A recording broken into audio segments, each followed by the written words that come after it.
ఊసరవెల్లిలాగా రాష్ట్ర ప్రభుత్వాన్ని ముఖ్యమంత్రి జగన్మోహన్ రెడ్డి దోచుకుంటూ అబద్ధాలతో ప్రజలను మభ్యపెడుతున్నారని ఏలూరు నియోజకవర్గ జనసేన పార్టీ ఇన్ఛార్జి రెడ్డి అప్పలనాయుడు విమర్శించారు.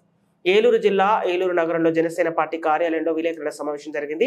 ఈ సందర్భంగా ఆయన మాట్లాడుతూ దెందులూరులో వైఎస్ఆర్సీపీ ఏర్పాటు చేసిన సిద్ధం సభలో వైఎస్ఆర్సీపీ కార్యకర్తలు జర్నలిస్టులపై చేసిన దాడిని ఖండించారు.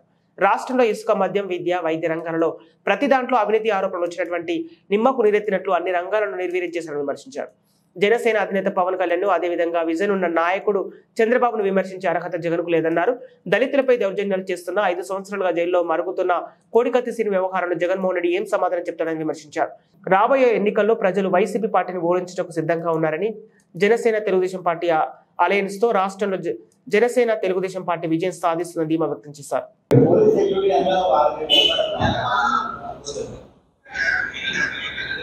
పొద్దునే చేసిన ఇంటర్వ్యూస్ ప్రెస్ మీట్ పెడుతున్నారు. ఆర్కే తీసుకున్నాను ఫోటోలు కొడుకుంటే వీడియోలు 57 నెలలుగా ఈ రాష్ట్ర ప్రజలను వంచి దోపిడీలు చేస్తూ, లూటీలు చేస్తూ, యుద్ధాంశాలు సృష్టిస్తూ, అభివృద్ధి అనేది దూరంగా పెట్టి ఇసుక mafia, mining mafia, liquor mafia, అన్ని వర్గాల ప్రజల్ని మోసం చేసి ఓన్లీ నవగ్రహాలు అనేటువంటి నవరత్నాలతో బటన్ నొక్కుతూ కొంతమందికి ఇస్తూ కొంతమందికి ఆంక్షలు పెట్టి కత్తిరిస్తూ, మరి అబద్ధాల్లో నేను మాత్రమే గిన్నీస్ బుక్కి ఎక్కగలను అన్నటువంటి ఒక ముఖ్యమంత్రి స్థాయిలో ఉన్నటువంటి 57 నెలలు తాడేపల్లి ప్యారిస్కే పరిమితమైనటువంటి ముఖ్యమంత్రి,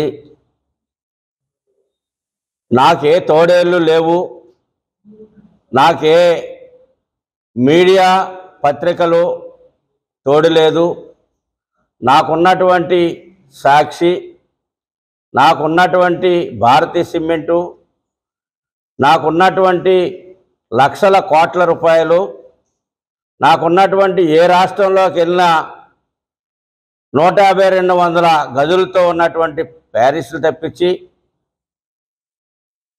పచ్చి అబద్ధాలు మాట్లాడుతూ నిన్న ఎన్నికల శంకరాం అనేటువంటి ఒక సిద్ధం అనేటువంటి దేనికి ఓడిపోవటానికి సిద్ధం అనేటువంటి ఒక నినాదంతో ఇటు పవన్ కళ్యాణ్ గారిని, విజన్ ఉన్నటువంటి నాయకుడు అటు చంద్రబాబు నాయుడు గారిని, ఈ రాష్ట్రంలో ఉన్నటువంటి మిగతా పార్టీ నాయకులందరినీ కూడా విమర్శిస్తూ మరి పచ్చి అబద్ధాలతో ఒక అబద్ధాల కోరి నిన్న వైఎస్ఆర్ కాంగ్రెస్ పార్టీ ఎన్నికల శంకరామం గారు నిన్న మీటింగ్ పెట్టి పచ్చి అబద్ధాలు మాట్లాడుతూ నిన్న కారు కోతలు కూసినటువంటి ఒక ముఖ్యమంత్రిని, ఇట్లాంటి ముఖ్యమంత్రిని ఎన్నుకున్నామని చెప్పి 5.5 కోట్ల మంది తల వంచుకొని బాధపడేటువంటి తరుణంలో నాకెవరూ లేరు అని అంటే, వాళ్ళు తోడేళ్ళైతే నువ్వు ఊసరవిల్లయి ఈ రాష్ట్రాన్ని అడ్డగోలుగా మింగేసి రాష్ట్రంలో ఉన్నటువంటి సంపదను దోచుకొని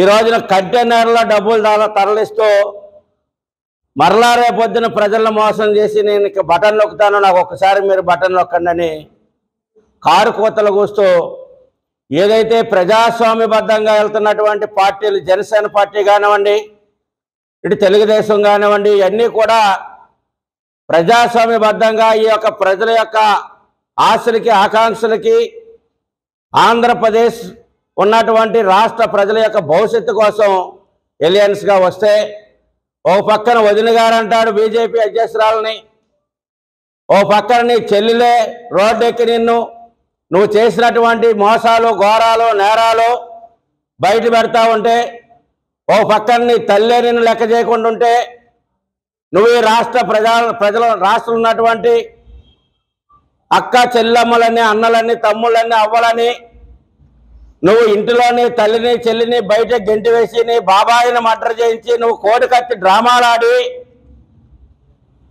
ప్రజలను మోసం చేసి కోడికత్తి డ్రామాలు 5 సంవత్సరాల నుంచి మొగ్గుతున్నటువంటి ఒక దళిత యువకుడు జైల్లో మొగ్గుతూ ఉంటే నిన్ను గెలిపించడం కోసం నువ్వు ఆడినటువంటి డ్రామాలో పావుగా మారినటువంటి కోడికత్తి శ్రీను ఇవన్నీ రాష్ట్ర ప్రజానీకం చూడలేదా? ఇవాళ నువ్వు దేవుడి దయ ప్రజల ఆశీస్సులు అంటే సరిపోతుందా? 2019లో ఆ మాటలన్నీ నమ్మి నీకు ఓట్లేస్తే నువ్వు ఏ మాట నిలబెట్టుకున్నావు? సిపిఎస్ రద్దు చేసావా? మద్య నిషేధం రద్దు చేసావా? ఈ రాష్ట్రంలో ఉన్నటువంటి ప్రజానీకానికి ఏమైనా హౌసింగ్ లోన్లు ఇచ్చావా? ఇల్లులు కట్టించావా? ఈ రాష్ట్రంలో ఉన్నటువంటి అన్ని కార్పొరేషన్లు పెట్టి దోపిడీ చేశావే. ఎస్సీ కార్పొరేషన్ నిర్వీర్యం చేసావు, బీసీ కార్పొరేషన్ నిర్వీర్యం చేసావు, మైనార్టీ కార్పొరేషన్ నిర్వీర్యం చేసావు, పంచాయతీ వ్యవస్థల్ని నిర్వీర్యం చేసావు, సర్పంచులు గుడ్లు గీచుకొని అర్ధనగ్నంతో భిక్షాటన చేస్తూ ఉన్నారు. నీ సొంత పార్టీ వాళ్ళైనా కానీ ఇవన్నీ నీ కళ్ళు కనబట్టలేదా? స్కూళ్ళన్నీ మూతబడినాయి. నాడు నేడని కొన్ని స్కూల్ని మూత వేసి కొన్ని స్కూళ్ళు మాత్రమే తెరిచావు. ఈరోజు విద్యారంగాన్ని నాశనం చేసినటువంటి చరిత్ర నీదే, వైద్య రంగాన్ని నాశనం చేసినటువంటి చరిత్ర నీదే. ఏ రంగంలో నువ్వు ఈ రాష్ట్ర ప్రజానీకానికి మేలు చేసావు? ఈ రోజున పవన్ కళ్యాణ్ గారి గురించి మాట్లాడేటువంటి అర్హత నీకు ఎక్కడుంది? ఈ రోజున ఏదైతే రాజ్యాంగం ద్వారా ఎన్నికైనటువంటి నువ్వు రాజ్యాంగానికి తూట్లు పొడుస్తూ న్యాయ వ్యవస్థను లెక్క చేయవు, చీకటి జీవాలు తీసుకొస్తావు.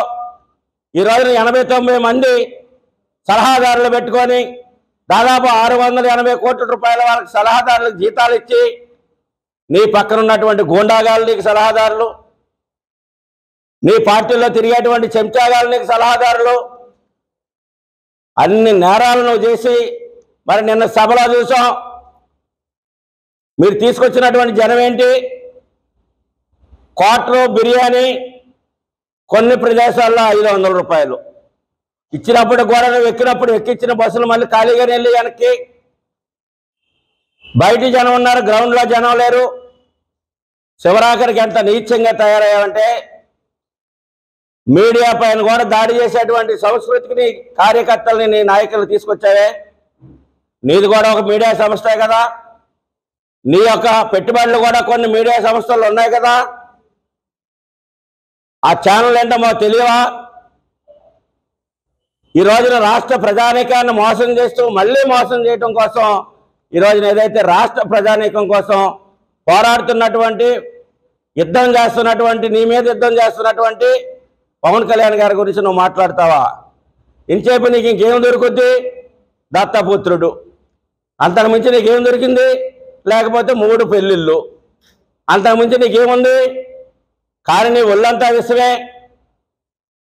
నువ్వు చేసేదాన్ని దోపిడీలే, నువ్వు చేసేదంతా లూటీనే. ఈ రాష్ట్రంలో ఉన్నటువంటి సకల సంపదలన్నీ కూడా మింగేసావే. ఓసర విల్లువై, ఒక మాఫియా నేటర్వై, ఒక బందిపోటు దొంగలాగా ఈ రోజున రాష్ట్రంలో ఉన్నటువంటి సంపదను మింగేసావు. రాష్ట్రంలో ఉన్నటువంటి ప్రజా గొంతుకలను నొక్కుతూ ఉన్నటువంటి నీకు పవన్ కళ్యాణ్ గారికి ఆయన కోసం మాట్లాడేటువంటి అర్హత నీకు ఎక్కడుంది? 175 కాదు, నీకు ఆ పైన ఉన్నటువంటి 15-20 సీట్లు వస్తే గొప్పతనం అనేటువంటిది ఈ రోజున రాష్ట్ర ప్రజానీకం అంతా కూడా ఆలోచన చేస్తూ ఉంది. నీకు క్లీన్ స్లిప్గా గుండు కొట్టి నిన్ను సెంచులు కూడా జైలుకి పంపించడానికి ఆంధ్రప్రదేశ్ ప్రజలందరూ కూడా సిద్ధంగా ఉన్నారని చెప్పేసి హెచ్చరిస్తూ ఉన్నాం. నువ్వు 50 నియోజకవర్గాలు తీసుకొచ్చి ఒక మీటింగ్ పెట్టావు. ఏ జనం వచ్చారు నీకు అక్కడ? అదే ఒక పవన్ కళ్యాణ్ గారు ఒక పిలిపిస్తే ఎక్కడా కూడా రూపాయి లేకుండా, మందు బిర్యానీ లేకుండా లక్షలాది మంది వచ్చేటువంటి ఒక నాయకుడిని, ప్రజానాయకుడిని పట్టుకొని నువ్వు పద్దాక అక్కడ బాక్స్